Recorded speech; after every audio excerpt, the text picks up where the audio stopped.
হুট করে সোফায় বসে পড়ে শ্রেয়ান। মস্তিষ্ক যেন নিষ্ক্রিয় হয়ে আসছে ক্রমাগত। ফাঁকা ফাঁকা লাগছে চিন্তাধারা। যেই আতঙ্ক তার জীবনের 5 বছর এলোমেলো করে দিয়েছে, যেই কাল বৈশাখী ঝড় তার ভালোবাসায় ফাটল ধরিয়েছে। এতগুলো দিন তার পাঁজরগুলো ও আতঙ্কের কাছাকাছি ছিল। একসাথে উঠাবসা, চলাফেরা সবকিছুই তার সাথে। ভাবতেই গা ছমছম করে উঠল শ্রেয়ান। ফট করে বিহ্বল হয়ে দাঁড়িয়ে থাকা প্রথার দিকে তাকালো শ্রেয়ান। সম্মুখে গিয়ে দু গালে হাত রেখে উদ্বিগ্ন কণ্ঠে শুধায়, ঠিক আছো তুমি? শরীর ঠিক আছে? এভাবে বলছেন কেন? কি হবে আমার? প্রলম্বিত শ্বাস টেনে মাথার চুল খামচে ধরে শ্রেয়ান। কি করা উচিত বা কি বলা উচিত ভেবে পায় না। চোখ মেলে ফের প্রথার বাহু আঁকড়ে ধরে উন্মাদের ন্যায় বলে উঠে, বলছে, কে? সাথে কিভাবে পরিচয় হলো তোমার? যার জন্য এত বছর আমরা বিচ্ছিন্ন ছিলাম, তার সাথে তোমার সম্পর্ক হলো কিভাবে? শুধুমাত্র কণ্ঠ শুনেই কিভাবে জাজ করছেন যে রাওনা ফিরছে? কে? নামটাও মিলেছে তো? এমন নামের তো হাজার জন আছে। বাট এমন কণ্ঠের হাজার জন নেই আর না তারা পরিচয় গোপন রেখে তোমার নিকটে এসেছে। সেসব পরে ভাবা যাবে, এখন চট জলদি বলো, ওর সাথে কিভাবে পরিচয় হলো? চোখ তুলে তাকালো প্রথা। বিশ্বাস করতে কষ্ট হচ্ছে যে রাওনা ফিরছে। কে? এই 5 বছর প্রথার সাথে তার বন্ধুত্ব। কখনো মনে হয়নি যে সে তাদের কোন রকম ক্ষতি করতে পারে। এমনকি এটাও কোন দিন মনে হয়নি যে রাওনা শ্রেয়ানকে পূর্ব হতে চেনে। শ্রেয়ানের তাড়াতে ধ্যানে চ্যুত হয় প্রথার। গলা ভিজিয়ে বলা শুরু করে, সর্বপ্রথম পা রাখলাম নিউ ইয়র্কের কুইন্স সিটিতে। মা বলেছিল কেউ আমায় রিসিভ করতে আসবে। তাই এয়ারপোর্টের বাইরে তার জন্য অপেক্ষা করছিলাম। একটু সময় গড়াতেই অস্বস্তি হচ্ছিল বলে এক পা হাঁটছিলাম সামনের রাস্তা ধরে। হঠাৎ একজনের সাথে ধাক্কা লাগলো, হাত থেকে ছিটকে পড়ে গেল পাসপোর্ট আর ভিসা। যখনই আমি সেগুলো তুলে পেছনে ফিরব তখনই দেখতে পেলাম আমার সুটকেস সাথে ব্যাগ নিয়ে একজন পালিয়ে যাচ্ছে। ঘটনা এত দ্রুতই ঘটে গেল বুঝে উঠতে সময় লাগলো। সম্বিত ফিরতেই আমি তার পিছু নিয়েছিলাম কিন্তু একটু দৌড়াতেই মনে হলো কেউ কিছু স্প্রে করেছে মুখের উপর। টের পাচ্ছিলাম আমার শরীর নেতিয়ে আসছে, খোলা খোলা চোখে দেখতে পাচ্ছিলাম একজন এগিয়ে আসছে কার থেকে। তার চেহারা ধারণ করার আগে পড়ে গেলাম জ্ঞান হারিয়ে। থামলো প্রথা। তাকায় শ্রেয়ানের মুখশ্রীতে।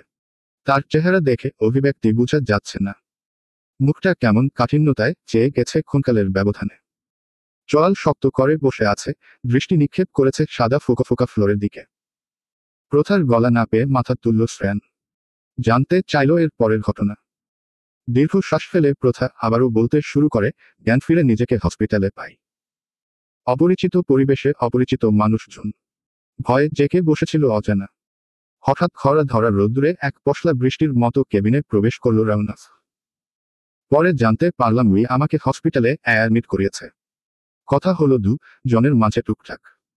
সে জানতে আগ্রহ দেখালো আমি নিউ ইয়র্ক স্টেটে কোন জায়গায় থাকি। সেদিন আমি জানিয়েছিলাম যাওয়ার কোন স্থান নেই কেননা আমি সেখানে নতুন। শ্বাস নিয়ে ফের বলে, একই দেশের মানুষ হওয়ার সুবাদে সাহায্য স্বরূপ রাওনা প্রথমে তার ফ্রেন্ড মানাসের বাসায় নিয়ে গেল। অতঃপর সেখানে থেকেই আমাদের ভালো সম্পর্ক গড়ে উঠেছে, যেটা আজ। দীর্ঘ শ্বাস ত্যাগ করে প্রথা। শ্রেয়ান ক্ষণকাল নীরব থেকে জিজ্ঞেস করল, হঠাৎ মার সাথে যোগাযোগ কেন বন্ধ করেছিলে? যেখানে যাওয়ার আগে বলে গিয়েছিলে পৌঁছাতেই জানাবে। ফাঁকা ঢুক দিলে প্রথা। আমতা আমতা করতে করতে বলে, আমায় আপসেট দেখে রাওনা নিজ থেকেই আমার সম্পর্কে জানতে চেয়েছিল। এটুকু বলে শ্রেয়ানের দিকে তাকায়। চোখাচোখি হয় দুজন। ঠোঁটে ঠোঁট চেপে প্রথা ধীরে ধীরে বলে, ঝুঁকের বসে আমি তাকে সব শেয়ার করে ফেলেছিলাম। তখন সলিউশন হিসেবে সে বলেছে, যার ছায়া থেকে দূরে থাকতে দেশ ত্যাগ করেছি, সে বাড়ির কারোর সাথে সম্পর্ক রাখলে যখন তখন মানুষটির সাথে আমার চোখাচোখি হতে পারে বা কোথাও হতে পারে। এমন হলে আমি কখনো মুভ অন করতে পারবো না, তাই সম্পর্ক ছিন্ন করাই মঙ্গল। বলেই মাথা নিচু করে নজর সরিয়ে নিল প্রথা। বিরাট বড় যে ভুল করেছে তা এখন উপলব্ধি হচ্ছে। কিন্তু তারই বাকি করার ছিল। শ্রেয়ান ঠোঁটে ঠোঁট গুজে কপালে স্লাইড করতে করতে হিসেব করছে কিছুর, খানিক বাদে বলে উঠে, তোমার সুটকেস চুরি হওয়া, অজ্ঞান থেকে হসপিটালে অ্যাডমিট, অতঃপর রাওনাফের সাথে বন্ধুত্ব। তার মানে সবকিছুই ওর প্ল্যান অনুযায়ী, যাতে ও তোমার বিশ্বস্ত হয়ে উঠতে পারে।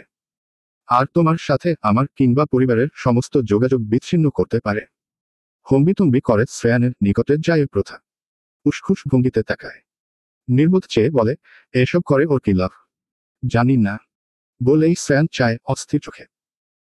তারপর কুঞ্চিত কপালে এক এক করে সেদিনের ঘটে যাওয়া কাহিনী উগলে দেয়ার নিমিত্তে বলতে লাগে, এমএমএস পাঠালো বাবার কিডন্যাপের, যেটাতে উনাকে টর্চার করা হচ্ছিল। তারপর কল এলো 6 ডিজিটের নাম্বার থেকে, যেটা ট্রেস করা অসম্ভব ছিল। আর তারপর বাবাকে ছাড়ার বিনিময়ে শর্ত দিল, তোমার সামনে অন্য নারীর সাথে আমায় ঘনিষ্ঠ হয়ে দেখাতে হবে আর তোমায় হাত করে কথা শোনাতে হবে। যতক্ষণ না বাবা তাদের কবজায় থাকবে ততক্ষণ তোমার সামনে নিজেকে নির্দোষ প্রমাণ করতে পারবো না। একটু থেমে আবারও বলে, তাই বাসায় না জানিয়েই লন্ডন ইংল্যান্ড চলে গেলাম, আগে বাবাকে ফিরিয়ে আনতে। আর এসেই শুনি তুমি নেই।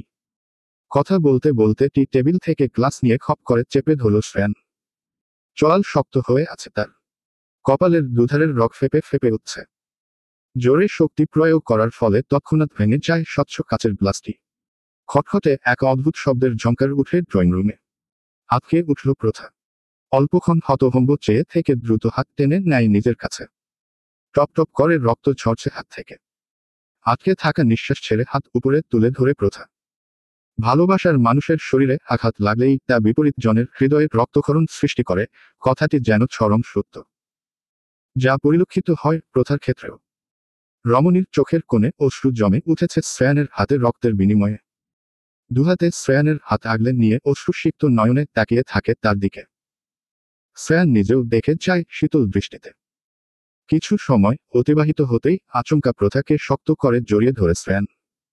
আলিঙ্গন করে খুব গভীরভাবে, যাতে বন্দী হতে না ছুটি যেতে পারে। বাধা দেয়নি প্রথাও। চোখ বুজে একে অন্যকে অনুভবে মত্ত হয় দুজন।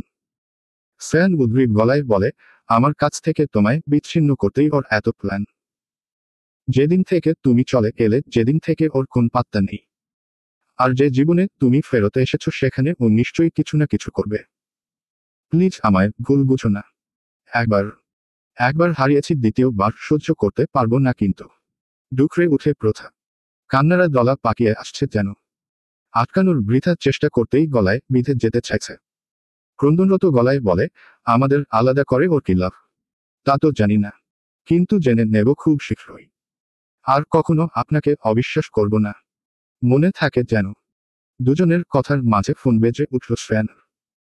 প্রথা সরে আসতে চাইল তার বক্ষস্থল হতে, কিন্তু ব্যর্থ হয়ে হার মেনে চুপ মেরে রইল বুকের বাপাশে, যেখানে হৃদস্পন্দন কথা বলছে। শ্রেয়ান এক হাতে ফোন তুলে কানে চেপে ধরে। অপর প্রান্ত হতে ভেসে আসে পরিচিত এক কণ্ঠস্বর, ড্রয়িং রুমে ইমোশনাল সিন। দেখতে কিন্তু ভালোই লাগছে। হৃদয়ে প্রফুল্ল হয়ে গেল আমার। একই কণ্ঠ, একই কথার ধাঁচ। শ্রেয়ানের তীক্ষ্ণ মস্তিষ্ক ঠাহর করতে সময় নিল কিঞ্চিত। অতঃপর দাঁতের দাঁত নিষ্পেষিত করে বলে উঠল যে, কে? বাহ, বাহ। এত বছরেও আমার কণ্ঠ চিহ্নিত করতে খুব বেশি সময় লাগলো না শ্রেয়ান জওয়ানের। সত্যিই প্রশংসা পাওয়ার যোগ্য। চট জলদি মাথা তুলে প্রথা। সেও শুনতে পাচ্ছে কণ্ঠটা।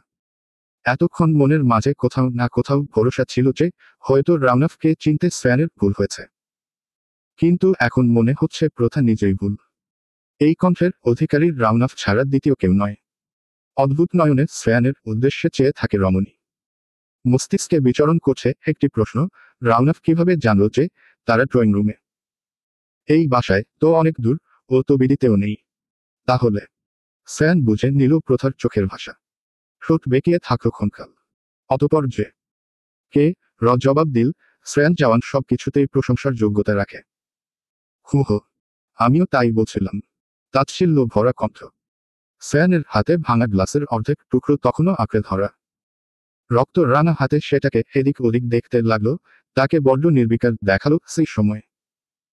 অপর প্রান্ত থেকে কিছুটা থমথমে গলায় আওয়াজ আসলো, অবশেষে আমি কে জেনেই নিলে। খুব ভালো, প্রত্যুত্তর করল না শ্রেয়ান। বরং হাতের গ্লাসটা ছুঁড়ে মারল ড্রয়িং রুমের ডান পাশের দেয়ালে স্থির থাকা বড় লাইটের উপর। লক্ষ্যচ্যুত হয় না মতেও গ্লাসের আঘাতে ছমছম শব্দাঘাতে লাইট টুকরো টুকরো গুড়িয়ে পড়ল তৎক্ষণাৎ। সাথে দেয়াল ছিঁড়ে কালো রঙের ছোট্ট একটি যন্ত্র। আতঙ্কিত নেত্রে তাকায় প্রথা। দুকদম পিছু হাতে যায় শঙ্কায়। কি করতে চাইছে শ্রেয়ান? শ্রেয়ান একপল তার দিকে চেয়ে অধর বাঁকিয়ে মৃদু হেসে ওঠে। অপেক্ষায় রইল অপর প্রান্তের প্রতিক্রিয়া দেখার। ল্যাপটপের সামনে থেকে তড়িৎ উঠে দাঁড়ায় রাউনাফ। চোখে তার ক্রোধের ধারা উপচে পড়ছে। রাগে ফুসফুস নিঃশ্বাস নিচ্ছে বারংবার। মিস্টার শ্রেয়ান জওয়ান, এটা কি করলে তুমি? ক্রোধ মিশ্রিত কণ্ঠে কথাটি বলেই পাশের টেবিলে অবস্থিত ফুলদানিতে থাবা বসিয়ে ছুঁড়ে মারে দূরে। ফের তাকায় ল্যাপটপের দিকে। সবকিছুই আধারে ঝিনঝিন দেখাচ্ছে স্ক্রিনে। তার প্রতিক্রিয়া শ্রেয়ানকে যেন বড্ড মজা দিল। সোফায় বসে ফুরফুরে মেজাজে বলল, নজরের প্রশংসা আমার বরাবরই কাম্য। কালকেই আন্দাজ করেছিলাম লাইটের সাথে ক্যামেরা জাতীয় কিছু একটা ফিট আছে। আজ রাউনাফ ওরফে যে কে চালচলন দেখে বুঝতে বাকি রইল না যে এই মহান কাজটা ওনারই। চোখ চোখ আফসোসের শব্দ করে উঠল শ্রেয়ান। বলল, ড্রয়িং রুমে এখন যে আমরা রোমাঞ্চ করব তা মিস হয়ে যাবে দ্যাগ্রেটসে। কের চোখে ভারী অন্যায়। এই শ্রেয়ান জওয়ান, আমি ছাড়ব না তোকে। সবকিছু কেড়ে নেব তোর। নিঃস্ব করে ছাড়ব। I promise you. চলবে ইনশাআল্লাহ। পরবর্তী পর্ব পেতে চ্যানেলটি সাবস্ক্রাইবও করুন।